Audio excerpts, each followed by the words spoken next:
People, this is a shame. That sense of futility that let me see the fight as useless, that let me stop blazing the fire, that same one is the same one that now forces me to speak the fire. I thought I had finally rested without care, letting them sell out, but I can't because sometimes I keep remembering Bongo Nigo's side. Hey again, everyone, it's Skywalker. I hope you are ready for this one. It's a fire burning one. And people, I feel so ashamed sometimes to say that Rastafari, in all its goodwill, has, for its lack of divine discipline in the order at times, have been complicit in selling the lies that hold our nation back. Those that took their eyes off Selassie I and put their agendas on the British molded PNP political party. Rastafari has its own houses in the country, but the people of Jamaica has the government of Jamaica. That is our circumstances. How do you navigate as Rastafari? The truth is that truth changes, and you can't use all the factors of yesterday as a guide to today's decisions. Is Rastafari gatekeeper or traitor? Children of Judah are political pawns. And if Rastafari is gatekeeper, gatekeeper for whom? Big Ben Golding of London? And no, you will ridicule the black man for Big Ben the way you ridiculed Marcus for Norman and still don't see that you got the exact curse you work for. When will you ever stop at this foolish rage of a zealot?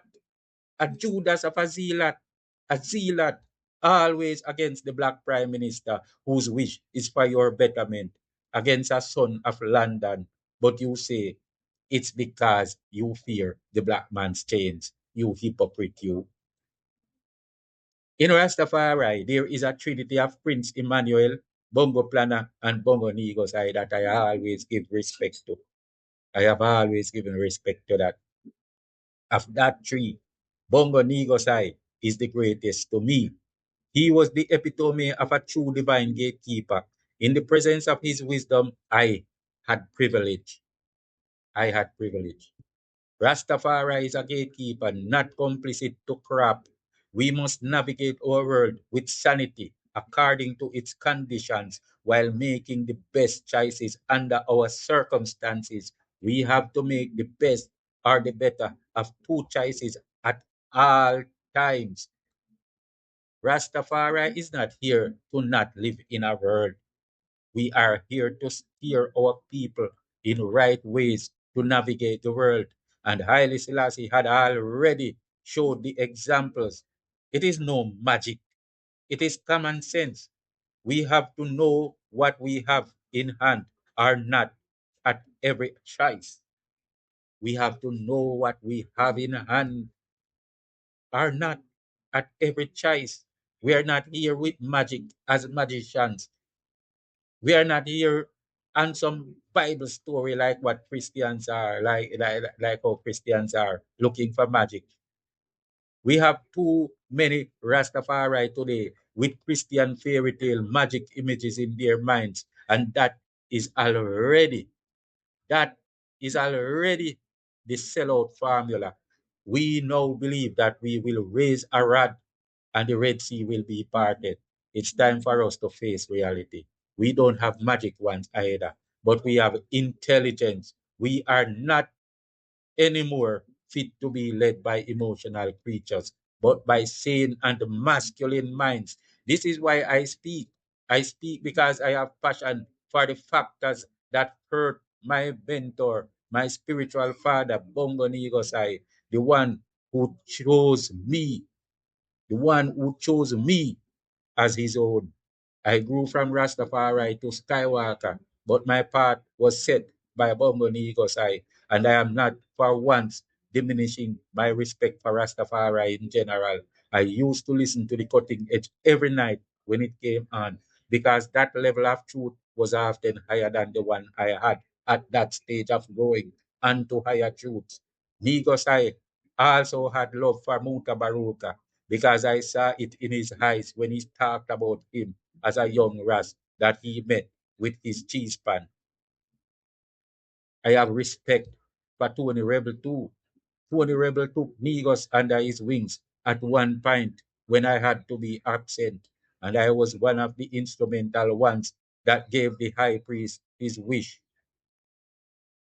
Tony Rebel was most instrumental of giving the high priest his wish of staying in Ethiopia eternally.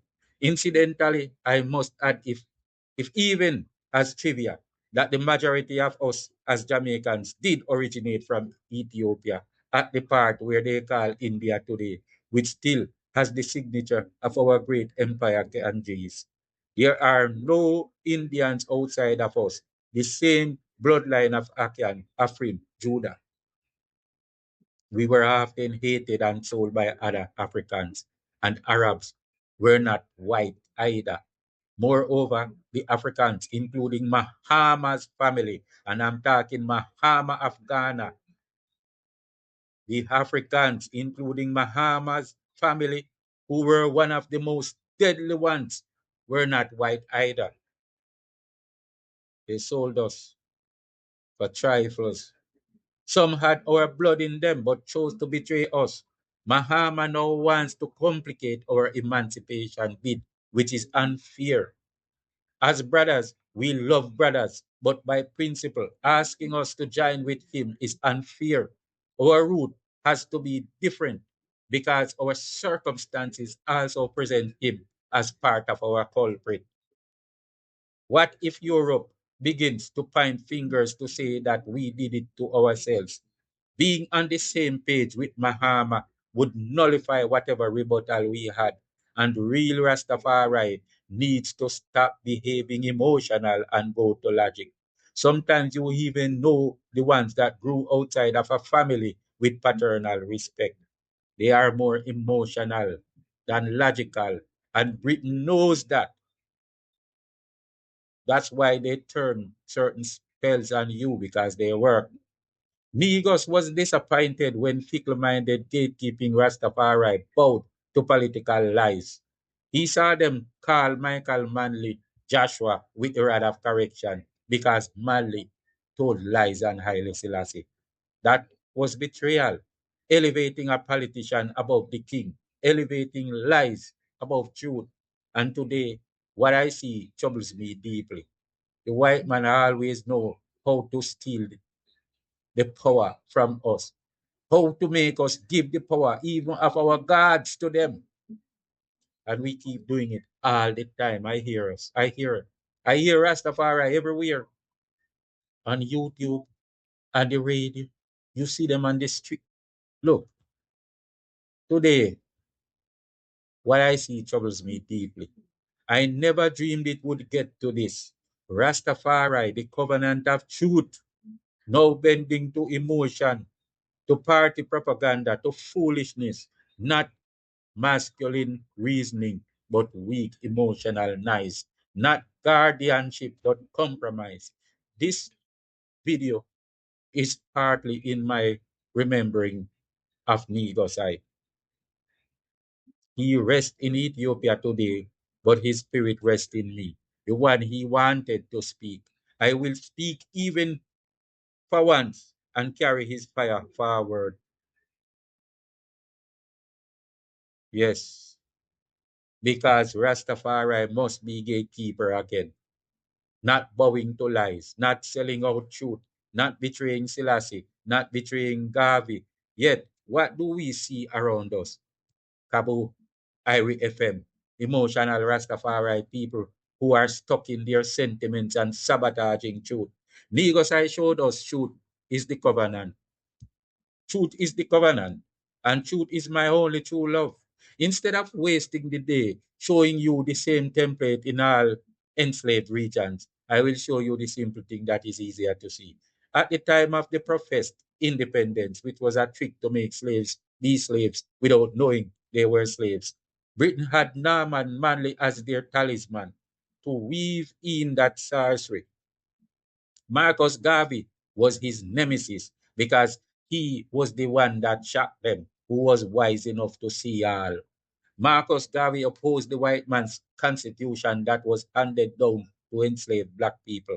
He saw it clearly. It was not liberation, it was bondage dressed up as independence. He warned Jamaica that this constitution was a slave document designed to keep black people chained under Britain's law. He also took a difference to the political brainwash modus operandi that would compromise the mind of leadership. In other words, when they show you how to do what to do, they lead you up into a cow's butt hole, right? They give you a formula of modus operandi that becomes culture, and culture cultivates mindset. So everything you do will mirror their results, and their results will be anti you. You will be always doing against yourself, which the PNP does consistently. Look back and look at the PNP, which they literally crafted and gave to you. Rastafari placed Michael Manley above Marcus without even noticing their fault. And why am I not talking about the JLP? Because the JLP wasn't crafted and given to you. They crafted one party and gave you along with independence. And that party was fixed through the hands of Norman Manley. Go back to history and research. The PNP did everything the masters would do while being lauded as grassroots because the secret was to make them appeal to the grassroots. And the reason why Rastafari was compromised is because they were never looking to Rastafari in the first place. It is like Judas and Jesus. That similar story. Norman Marley hated Marcus for that truth. Norman wanted Jamaica to accept Britain's constitution, to embrace the master's law as if it were freedom. And the people of Jamaica helped Norman to hate Marcus. They sided with the slave constitution instead of Garvey's call for true sovereignty. And one of the things that helped them succeed was the power of Rastafari that was given to the beast. It ends here. It ends here. It must end today. Bongo Nigo showed me many things, and many I had believed were mere history, like it was done with. Today tells me otherwise. Rastafari will sell out Rastafari for superficial stuff. That is what I'm seeing now, and it's shocking. And they did multiple times before too. That was betrayal. The prophet stood against the master's law, but his own people rejected him. Garvey left Jamaica with a broken heart, knowing that his people had chosen the slave master's constitution over their own liberation. Today, they have a chain on a black Rastaman hands and a cross upon the shoulders of a black leader who wishes to work and do his best without owning a magic wand. Jamaica is not the rule and geopolitics. No, we don't own the thing called geopolitics. We have our circumstances that are fixed in freaking stones. And we must rule and work within our limits and keep on breaking the edges outward until the day when we expand to higher liberation, even to the highest as it is promised. They call Andrew Holness wicked for not signing reparations with Mahama. But who is Mahama? He is the inheritor of a family legacy tied to slavery. His people sold Africans into bondage for muskets, rum, and scraps. And don't tell me he isn't still aligned to that kind of behavior and he didn't benefit far from it. He's an ECOWAS puppet. All these people that came through lineages like that are now ECOWAS and AU puppets. That's what ECOWAS is for, to protect them, and they protect the British. That's why Shahur is a villain in Africa, because he's not of ECOWAS, because he knows the difference. And that's why he's at loggerhead with even the Muslim, the Islamic ones, that Mahama joined to exploit us, to sell us, his brothers out.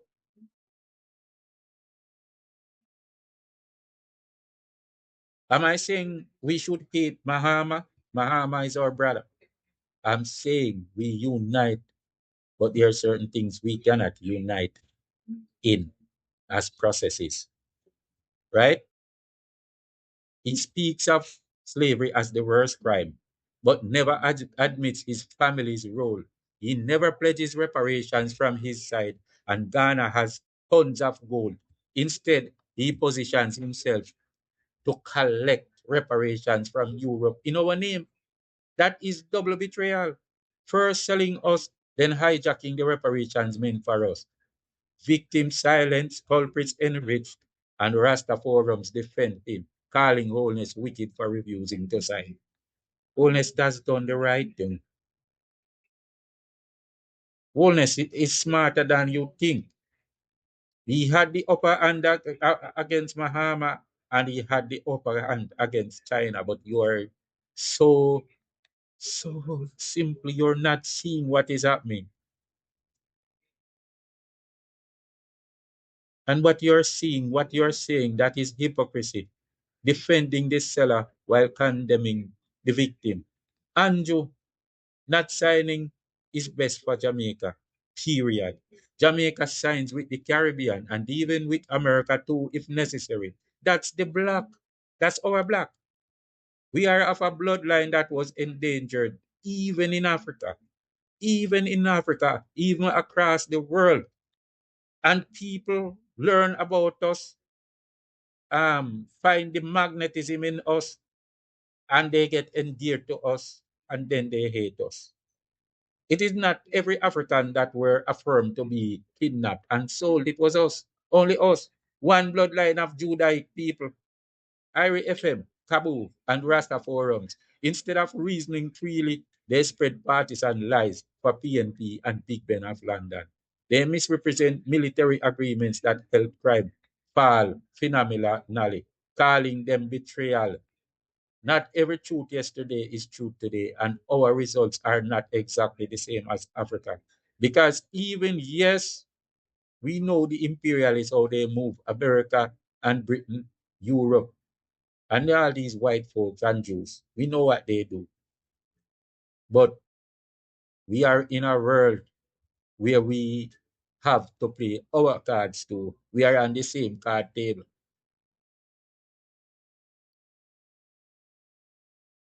But you can't misrepresent military agreements that help crime fall phenomenally. The thing that it was held to do and calling them betrayal. They ignore the British inheritor of slave legacy, chaining black men in Jamaica, but they talk about betrayal. They ignore him demonstrating against black families receiving homes, calling them despicable. I mean, calling the black people despicable. They ignore the white British citizen in parliament, descendant of slave owners, son of a British agent who found a polio vaccine for England, and history told us how. And it was by thousands of Jamaicans suffering and dying. His son, born in London, like the first of their modes, Michael Manley, yet claiming to be Jamaica, to be born here. Them sing a song about my leader born here, and it was a lion song. And the help of Rastafari always prevailed for them. They ignored the lies told to America and to us, even when it was so blatantly obvious. One lie to America, another lie to us. To America, Big Ben admits that he was born in London and is what you call it, I 195 abroad. Yes, he wears the mask. He admit to America that he was born in London and that I 195, right?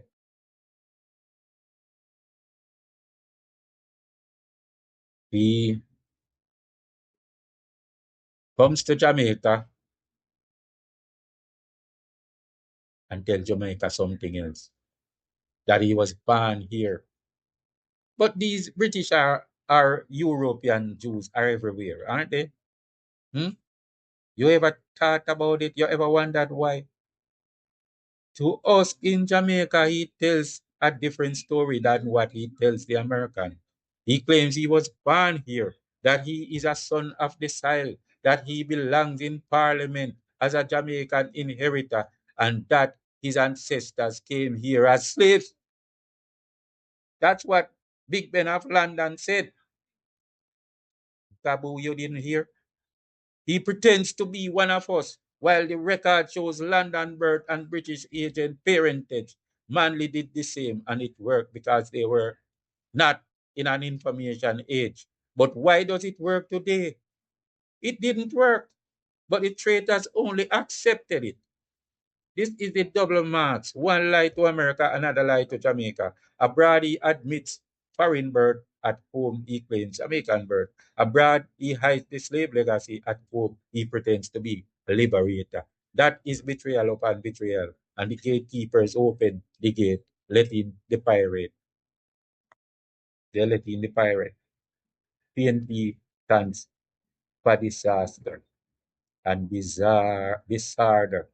They stand for disaster and disorder, squatting, scamming, depriving, because that's what Britain gave them independence to be and kind them, fashion them at the hands of Darman Manley and gave them to you to be your grassroots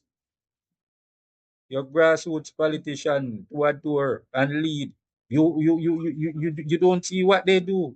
You know what the Pickersgill committee does. You know why they will do anything to stay in power. You think that a nation that have leaders that will do anything to stay in power is going to be prosperous? They build nothing. They protect nothing. They only spread waste. And some Rastavites call that solution. Sometimes because they are emotional and fatherless children seeking paternal value, and they know they have to see it in white supremacy. These things are all calculated and included when the British works as a mass spell on the mind. They know your weakness. Your only salvation is your own depth of honesty. But no good society comes from disorder. Disorder breeds poverty, breeds crime, breeds betrayal. Poverty, crime, and betrayal. That's what disorder breeds. Certain things you hear the PNP leaders say, you will never hear a JLP person say. Is it because JLP are better black people? No, because their minds are more liberated because it is not in a mold.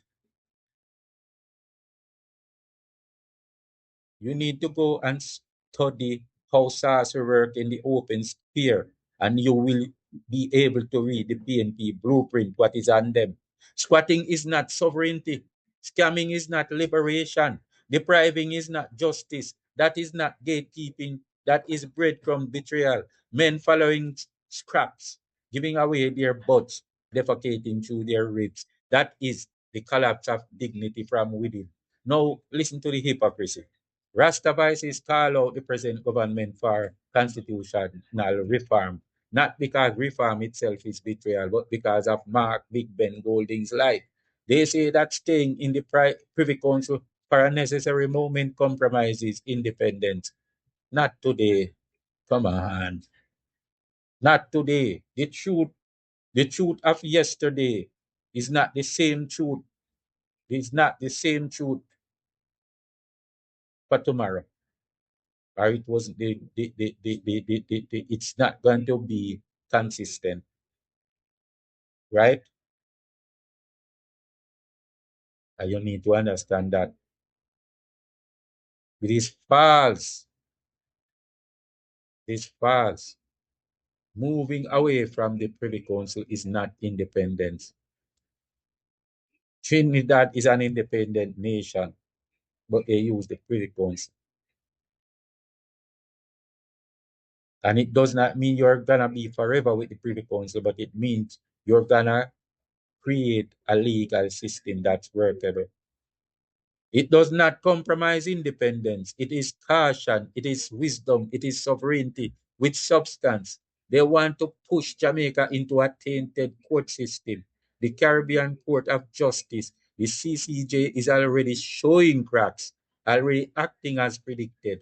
Why? Because it was birthed by a tainted man, P.J. Patterson. Patterson carried the principle of the Pickers Guild Committee, a principle of compromise, corruption, and stigma. He accepted, he admitted, he showed you, he told you. Everything he touched bore that stain. And now the CCJ, like the Integrity Commission, is proving rotten. Judges fighting, credibility collapsing, bias exposed. The Pickers Guild principle itself is evidence of slaves mimicking their slave masters. That is what the spell does, achieving the same results, oppressing slaves. The Bible warned, woe to the people when the slave becomes the master. The PNP was molded in that way by Britain at the hands of Norman Manley behind a white man's slave constitution for a black slave nation. Marcus Garvey objected. Norman hated him. Jamaica helped Norman to hate Marcus. Garvey left with a broken heart, and Rastafari betrayed him again, putting Michael Manley above him, betraying Haile Selassie for Michael's life. That is the mold. Slaves trained to mimic the master, and in mimicking the master, you betray Selassie I and betray Marcus Garvey. And until today, you don't even look at what you do and draw the curse you ask for. That is the mold. Slaves trained to mimic the master, to oppress their own, to betray their profits. And now you come with a big mouth doing the same thing again. Norman's constitution was plantation law dressed as independence. Michael's charisma was deception dressed as prophecy. So how can weak minds become gatekeepers for Judah? How can men raised in lies, trained mimicry, blinded by emotion, stand guard over Zion? They cannot. They are not gatekeepers. They are betrayers. They are breadcrumb individuals following scraps, selling out, selling out, selling out the covenant, opening the gate to pirates. If they continue to use their vices against the people's progress, they will only destroy their radio station in less than a freaking year. That they threaten to do themselves. Negosai showed us truth. He lived it, spoke it, carried it to Ethiopia at nearly 100 years. He was no buyout Rasta. He never ran behind Babylon politics. He stuck to truth and truth alone. Today, too many gatekeepers open the gate to pirates. They betray Garvey, they defend Mahama, they elevate disorder, they ignore Babylon's face in parliament, they defend Patterson's mold, they mimic the slave master, they betray Selassie I. Oh, wow, wow, wow. I am I am Negosai's son, and I will not let the covenant be sold without speaking a word against it. Truth is my only true love, and truth says this: betrayal upon betrayal has brought us here, but the fire of Negos still burns, and today I carry it forward, fire burn the Judas syndrome.